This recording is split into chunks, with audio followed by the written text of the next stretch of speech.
সুপ্রিয় দর্শক আসসালামু আলাইকুম। এইমাত্র পাওয়া রাতের সর্বশেষ আপডেট সংবাদে আপনাকে জানাই স্বাগতম। শুরুতে জানাবো সংবাদ শিরোনাম। শুরুতেই জানিয়ে দেব হামলাকারীদের বিরুদ্ধে এবার মামলা করলেন আক্তার হোসেন, থাকছে বিস্তারিত।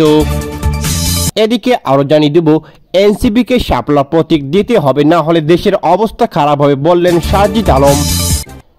এদিকে আরো থাকছে গাজীপুরে এক কারখানায় অগ্নিকাণ্ডে 3 জন নিহত, থাকছে বিস্তারিত। এবং সবশেষ জানিয়ে দেব ডক্টর ইউনূস শান্তিতে নোবেল বিজয়ী পেলেও রাষ্ট্র পরিচয় তার কোনো অভিজ্ঞতা নেই বললেন চরমনাই পীর। শুনছিলেন সংবাদ শিরোনাম, এবার থাকছে বিস্তারিত। নিউ ইয়র্কের জাতীয় নাগরিক পার্টির সদস্য এনসিপি নেতাদের উপর হামলাকারীদের বিরুদ্ধে মামলা করেছে দলটির সদস্য সচিব আক্তার হোসেন। সকাল 11টায় এয়ারপোর্টের নিকটবর্তী থানায় এ মামলা করেন তিনি। এক ভিডিও বার্তায় এ তথ্য জানিয়ে আক্তার হোসেন নিজেই বলেন, এয়ারপোর্টে হামলার পরে আওয়ামী লীগ সন্ত্রাসীরা আবার আমাদের হোটেল লবিতে এসেছিল হামলা করার উদ্দেশ্যে। যে সময় যুক্তরাষ্ট্রে অবস্থানরত এনসিপি নেতারা সেখানে অবস্থান করছিল ও আমাদের শুভাকাঙ্ক্ষীরা তাদের প্রতিহত করেন এবং পুলিশের সঙ্গে যোগাযোগ করেন। পরে পুলিশের তদন্তকারী কর্মকর্তা আমাদের কাছে এসে মামলা করার জন্য পরামর্শ দেন। তারই পরিপ্রেক্ষিতে এয়ারপোর্টের নিকটবর্তী থানায় মামলা করি। তিনি আরও বলেন, ইউএস পুলিশকে আমরা এ বিষয়ে অবহিত করেছি যে যারা এই ঘটনাগুলো যুক্তরাষ্ট্রে ঘটিয়েছে তারা বাংলাদেশে নিষিদ্ধ এবং একটি সংগঠনের সঙ্গে জড়িত, যারা গত বছর বাংলাদেশে গণহত্যা চালিয়েছেন, মানবতাবিরোধী অপরাধ চালিয়েছেন, তাদের দোসর এরা।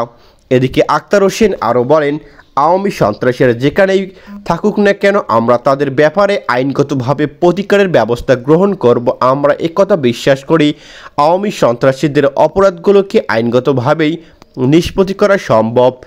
জাতিসংঘ সাধারণ অধিবেশনে যোগ দিতে প্রধান উপদেষ্টা ও তার সফরসঙ্গীদের বহনকারী ফ্লাইট নিউ ইয়র্কের জন এফ কেনেডি আন্তর্জাতিক বিমানবন্দরে পৌঁছায়। বিমানবন্দর থেকে বের হওয়ার সময় এনসিপি নেতা আক্তার হোসেন ও তাসনিম যারা আওয়ামী লীগ কর্মীদের হাতে হেনস্থা শিকার হন। বাংলাদেশ কার্যক্রম নিষিদ্ধ থাকা দলটির নেতাকর্মীরা আক্তারের পিঠে ডিম ছুঁড়ে মারেন। পরে দেশটির পুলিশের সহযোগিতায় গাড়িযোগ বিমানবন্দরে এলাকা ছাড়েন তারা। আইনগতভাবে বাধা না থাকলেও চাপের কারণে এনসিপিকে শাপলা প্রতীক দিতে সাহস পাচ্ছে না নির্বাচন কমিশন। এটা কমিশনের ব্যর্থতা বলে দাবি করেছেন জাতীয় নাগরিক পার্টির মুখ্য সংগঠক সাজিদ আলম। দুপুরের মৌলভীবাজার এনসিপির জেলা ও উপজেলা কমিটির সমন্বয়ক সভা শেষে তিনি সাংবাদিকদের এসব কথা বলেন।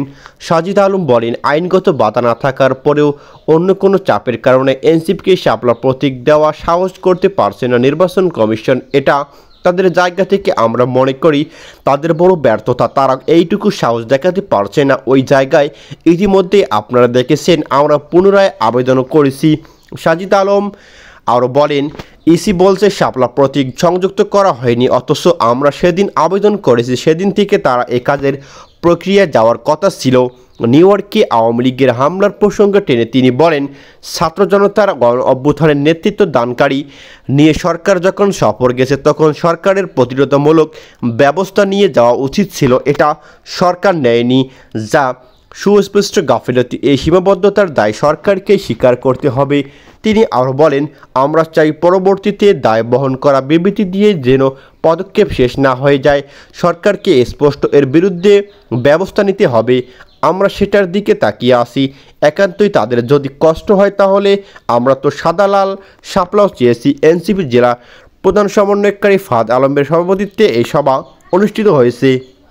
গাজীপুর মহানগরের কোনাবাড়ি থানার আমবাগ এলাকায় ঝুট গোদামে ভয়াবহ অগ্নিকাণ্ড ঘটেছে। খবর পেয়ে ফায়ার সার্ভিসের 7টি ইউনিট প্রায় 3.5 ঘন্টার প্রচেষ্টায় আগুন নিয়ন্ত্রণে এনেছে। রাত 8টার দিকে এই অগ্নিকাণ্ডের ঘটনা ঘটে। এদিকে স্থানীয় জানান, সন্ধ্যার পর হঠাৎ রাজু নামের এক ব্যক্তির মালিকানাধীন ঝুট আগুন ধোঁয়া দেখতে পাওয়া যায়। পরে ফায়ার সার্ভিসকে খবর দেওয়া হয়। খবর পেয়ে ফায়ার সার্ভিসের কর্মীরা ঘটনাস্থলে এসে আগুন নিয়ন্ত্রণে কাজ করেন। এদিকে গাজীপুর ফায়ার সার্ভিসের উপকরণকারী পরিচালক মোহাম্মদ মামুন বলেন, রাত 8টার দিকে কোনাবাড়ি আমবাগ নজরদিঘি উচ্চ বিদ্যালয়ের পাশে ঝুটের গুদামে ভয়াবহ অগ্নিকাণ্ডের সূত্রপাত হয়। মুহূর্তে আগুন অন্যান্য গোদামে ছড়িয়ে পড়ে। তিনি আরও বলেন, আগুন লাগার খবর পেয়ে প্রথমে কোনাবাড়ী মডার্ন ফায়ার সার্ভিস 3টি ইউনিট ঘটনাস্থলে গিয়ে আগুন নিয়ন্ত্রণে আনতে কাজ শুরু করে। পরে আগুনের ব্যাপকতা বাড়তে থাকায় আগুন পাশের নজরের দিকে উচ্চ বিদ্যালয়ে ছড়িয়ে পড়ে। এ অবস্থায় ফায়ার সার্ভিসের আরও 4টি ইউনিট আগুন নিয়ন্ত্রণে কাজ যোগ দেয়। পরে তাদের সম্মিলিত প্রচেষ্টায় 3.5 ঘন্টা পর আগুন নিয়ন্ত্রণে আসে। এদিকে মোহাম্মদ মামুন বলেন, আগুন ঝুট গোদামের মালামাল, স্কুলের বেশ কিছু কক্ষ, বিপুল পরিমাণ টেউটিন ও অন্যান্য মালামাল পুড়ে ব্যাপক ক্ষয়ক্ষতি হয়েছে। অগ্নিকাণ্ডের এই ঘটনার হতাহতের খবর পাওয়া যায়নি। আগুন লাগার কারণ ও ক্ষয়ক্ষতির পরিমাণ তদন্ত সাপেক্ষে জানানো যাবে। ইসলামী আন্দোলন বাংলাদেশের নায়েবে আমির মুফতি সৈয়দ ফয়জুল করিম বলেছেন, প্রধান উপদেষ্টা ডক্টর মোহাম্মদ ইউনূস বৈষম্য সৃষ্টি করেছেন। দরকার ছিল তার পরিষদ নিয়ে বিদেশ সফর করায়। তিনি কিছু দলকে নিয়ে বৈষম্য সৃষ্টি করেছেন, অন্যদের বৃদ্ধাঙ্গুল দেখিয়েছেন। তিনি নিরপেক্ষ নন, তিনি নিজেকে রক্ষা করতে পারেনি। ফয়জুল করিম আরও বলেন, সরকার প্রধান অনেক বড় শিক্ষিত, শান্তিতে পেয়েছেন নোবেল, তবে রাষ্ট্র পরিচালনায় আস্থা পেয়েছেন, 0 পেয়েছেন।